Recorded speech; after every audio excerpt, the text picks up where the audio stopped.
ओम शांति। ओम शांति।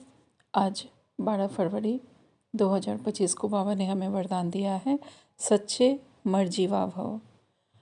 बाबा कहते हैं, व्यर्थ को भी शुभ भाव और श्रेष्ठ भावना द्वारा परिवर्तन करने वाले सच्चे मर्जीवा भव।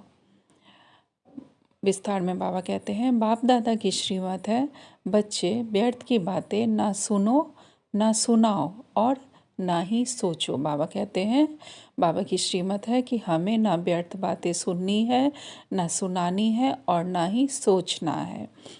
बाबा कहते हैं, सदा शुभ भावना से सोचो, शुभ बोल बोलो, व्यर्थ को भी शुभ भाव से सुनो। बाबा कहते हैं, सदा हमें शुभ भावना से सोचना भी है, बोलना भी है। और कुछ वेस्ट अगर कोई हमें सुना भी रहा है या कुछ हमारे सामने बात आ भी रही है तो उसे शुभ भावना से सुननी है।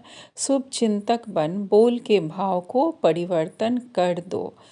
उस समय हमें शुभ चिंतक बन के उस बात में जो भावना है, अगर किसी का शिकायत का लहजा है या कुछ ऐसी गुस्सा का भाव है तो हमें उसे स्नेह में परिवर्तन कर देना है। तो बाबा कहते हैं, सदा भाव और भावना श्रेष्ठ रखो, स्वयं को परिवर्तन करो, ना कि अन्य के परिवर्तन का सोचो। हमें स्वयं को परिवर्तन करना है, ना कि सामने वाले को उनके परिवर्तन के लिए सोचना है। बाबा कहते हैं, स्वयं का परिवर्तन ही अन्य का परिवर्तन है।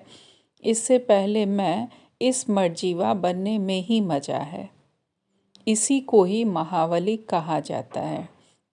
बाबा कहते हैं, स्वयं का ही जो परिवर्तन होगा वही हमारा जैसा नज़र होगा वैसा बाबा कहते हैं कि नज़रिया बन जाता है। तो अगर हमारा नज़र पवित्र है, हम अगर किसी को अपने पवित्र नज़र से देख रहे हैं तो सामने वाले का भी जो बर्ताव होगा वो हमें पवित्र ही दिखेगा। तो बाबा कहते हैं, इससे पहले मैं इस मर्जीवा बनने में ही मज़ा है, इसी को ही महाबली कहते हैं। अर्थात दूसरे को परिवर्तन करने से पहले हमें स्वयं परिवर्तन होना है, तभी हम महाबली कहे जाएंगे।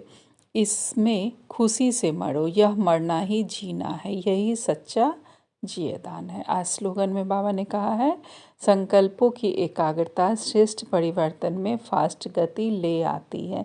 जितना हम अपने संकल्पों को एकाग्र करेंगे उतना ही तेजी से और श्रेष्ठ परिवर्तन हमारे में फास्ट गति से होती जाएगी। अच्छा, ओम शांति।